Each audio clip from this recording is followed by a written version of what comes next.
Maignan all'Inter a parametro zero non è solo un sogno, secondo il Corriere della Sera, che oggi ha sganciato questa bomba parlando di un'idea concreta, anzi, dell'Inter. Un Inter che 5 anni dopo a Calcianoglu vorrebbe strappare un altro big a parametro zero al Milan. Ne parliamo in questo nuovo contenuto di oggi in cui condensiamo in pochi minuti le principali notizie di giornata. E allora ben ritrovati amici interisti in questo nuovo contenuto. Vi invito a lasciare un mi piace. Se non l'avete ancora fatto, clic sul tasto iscriviti, così non vi perdete neanche uno dei nostri contenuti. Oggi partiamo dal mercato prima di arrivare al campo, perché in tanti state parlando anche nel gruppo Telegram di Passione Inter di questa notizia relativa a Mike Maignan, classe 1995, quindi 30 anni compiuti. Ha chiesto al Milan un ingaggio superiore ai 5 milioni di euro per rinnovare il contratto che scade al 30 giugno 2026, quindi al termine di questa stagione, per cui tra poche settimane può già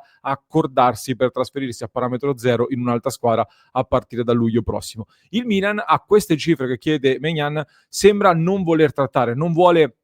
arrivare a spendere queste cifre, per cui l'ipotesi di un addio a parametro zero si sta facendo sempre più concreta e qui allora si inserirebbe l'Inter. È un'ipotesi però realmente percorribile per l'Inter? Per me, ve lo dico subito, no, sinceramente no, non ci credo molto e non troviamo troppi riscontri in realtà in questo momento, perché oltre alla tempistica piuttosto sospetta con cui esce questa notizia, proprio dopo un derby in cui Maignan è stato protagonista e ci sono le discussioni su Sommer,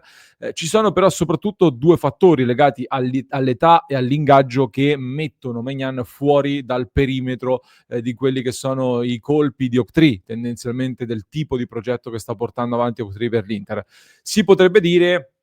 che però in estate è arrivato Manuel Akanji, anche lui non giovanissimo e sicuramente un giocatore di caratura differente, ecco, rispetto ad altri colpi che sono stati fatti. Vero, ma allo stesso tempo, l'abbiamo sottolineato subito, Akanji è arrivato all'Inter con un ingaggio diciamo abbastanza sorprendente per quello che è il livello del calciatore e le ultime operazioni degli ultimi anni nell'Inter, perché tra tutti i bonus, se dovesse concretizzarsi tutto, dovrebbe stare poco sopra i 4 milioni di euro di ingaggio, quindi una cifra decisamente inferiore rispetto a quella che chiede Maignan di partenza come nuovo contratto che vorrebbe andare a firmare. Per cui la prospettiva per me è quella di andare incontro ad un'altra riduzione del monte ingaggi in vista della prossima estate di mercato, quindi è difficile pensare che Octree possa anche concedere o che la dirigenza possa anche pensare di andare fuori un po' da quel perimetro delle richieste, diciamo così, o comunque di fare uno strappo alla regola per assicurarsi un portiere sicuramente molto forte, che insieme a Svilar secondo me è tra i migliori portieri della Serie A, ma che anche lui, lo stesso Maignan, ha vissuto comunque degli alti e dei bassi nella sua avventura al Milan. È un portiere che sta avendo una stagione importante, soprattutto un derby che l'ho messo in vetrina, ma all'interno di una stagione che però va tenuta, è un po' particolare, perché è quella che porta al mondiale ed è anche la stagione del suo ultimo anno di contratto. Tanti giocatori nell'anno che va al mondiale e con l'ultimo anno di contratto si esaltano particolarmente. Quindi occhio e attenzione soprattutto alla Premier League, oppure anche alla Juventus, di cui si sta parlando tanto come possibile destinazione, perché la Juventus non è convinta di Gregorio, un portiere che tra l'altro, essendo prodotto del vivaio dell'Inter, so che molti di voi che ci seguono lo vorrebbero all'Inter anche per un discorso di liste che sarebbe utile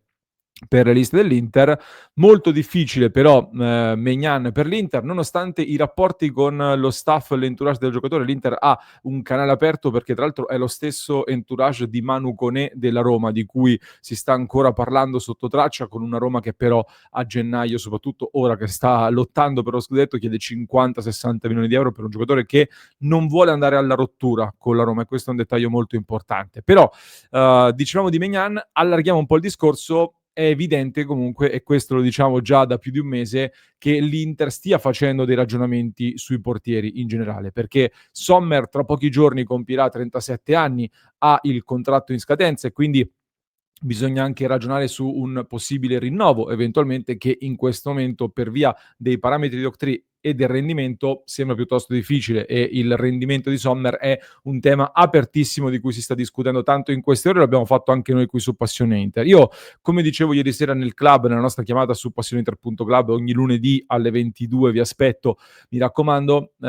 A me non piace massacrare un giocatore, non mi piace dare addosso al singolo, non credo che l'Inter abbia perso solo per Sommer nel derby, anche perché la strategia del Milan di stare sullo 0-0, come dicevo, per poi in qualche modo cercare di sfangarla,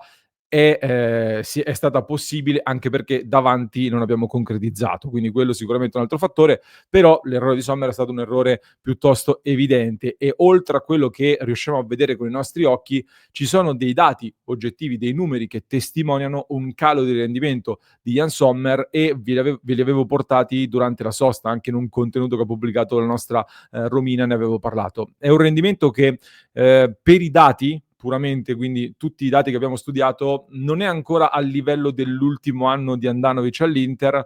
ma ci si avvicinava, comunque somigliava in maniera piuttosto preoccupante. Dall'altro lato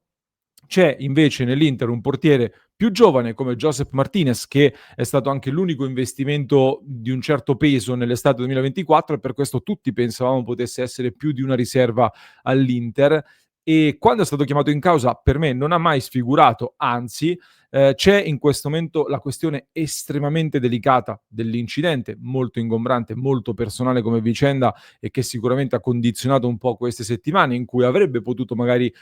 cogliere qualche opportunità per giocare di più, anche se, come ho sempre detto, la scelta Chivu l'ha fatta, l'ha detta e l'ha ribadita, anche dopo la gara contro la Juventus in cui Sommer era stato protagonista con alcuni errori. Chivu era stato molto chiaro, Sommer resta titolare e infatti poi lo riconferma contro l'Ajax e ha fatto piuttosto bene in quella sfida. Adesso Martinez è a disposizione, può giocare, questo è quello che sappiamo, questa è la notizia che possiamo dare, ma se abbiamo imparato a leggere un po' Chivu, ecco, come l'altro giorno avevo pronosticato che avrebbe giocato Acerbi,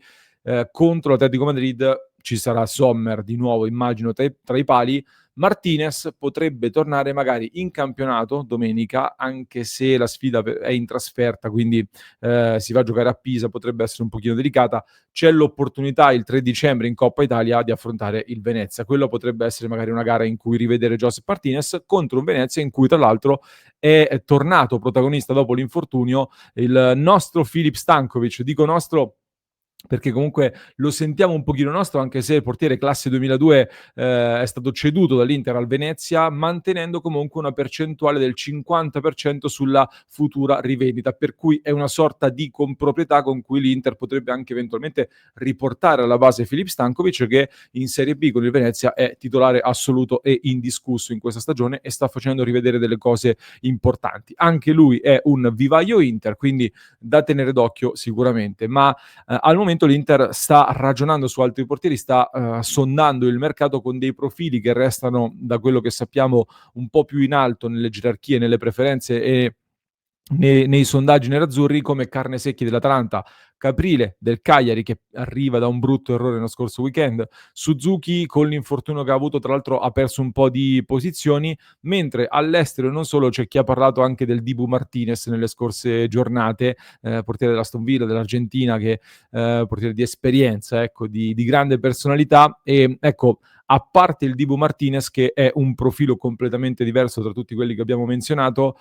io tra i tanti nomi in Serie A non vedo portieri così più forti di Josep Martinez, che francamente sarei curioso anche di testare in campo, perché stavo ragionando oggi, ero in una trasmissione radio e si stava parlando di quali sono i portieri più forti della Serie A. Ecco, eh, ci mettiamo Svilar, che comunque anche lui ha fatto alcuni errori, ci mettiamo Maignan, che pure lui ha fatto degli errori, e poi gli altri secondo me sono una categoria sotto. Ha portato dei punti Milinkovic-Savic, ha portato punti, ha fatto bene Provedel nella Lazio, ci mettiamo dentro Caprile, escluso l'ultimo errore che ha fatto appunto nell'ultimo weekend, però ecco, non vedo così tanti portieri sulla carta così superiori a Josep Martinez, per cui visto che ce l'hai in casa sarei curioso di testarlo, anziché poi magari rimpiangerlo nel momento in cui lo avrai venduto. Intanto oggi Parla Christian Chivu alla vigilia di Atletico Madrid-Inter, forse la partita più difficile di tutta la nostra Champions League. Inizia questa seconda fase con le 4 avversarie più forti. Andiamo ad affrontare una squadra in uno stadio caldissimo, dove si torna dopo l'eliminazione degli ottavi nella stagione della seconda stella. Avremo poi il Liverpool che, nonostante i 500 milioni spesi, sta avendo delle difficoltà. Addirittura si parla anche di un possibile esonero per Slot. Comunque ci sono delle turbolenze sulla panchina di Slot, mentre poi ci sarà l'Arsenal che in Premier League sta volando, però lo affronteremo a San Siro, magari potrebbe essere decisivo questo per noi, magari ce lo auguriamo, e poi chiuderemo a Dortmund con il Borussia Dortmund. Domani dovremmo avere ospite sul canale un giornalista spagnolo che segue l'Atletico Madrid e ci porterà qualche informazione in più sull'Atletico. Ci ha detto che potrebbe esserci qualche problema di formazione per Simeone, ma aspettiamo la conferenza, aspettiamo maggiori informazioni. Chivu invece io me lo aspetto particolarmente carico oggi, me lo aspetto particolarmente carico. Vedremo se in conferenza si parlerà di Luis Enrique e Fratesi, che sono un po' i due casi del momento. Ecco, escluso Sommer, di cui abbiamo già parlato, Luis Enrique e Fratesi, giocatori che sono scivolati indietro nelle gerarchie, Luis Enrique sulla fascia e invece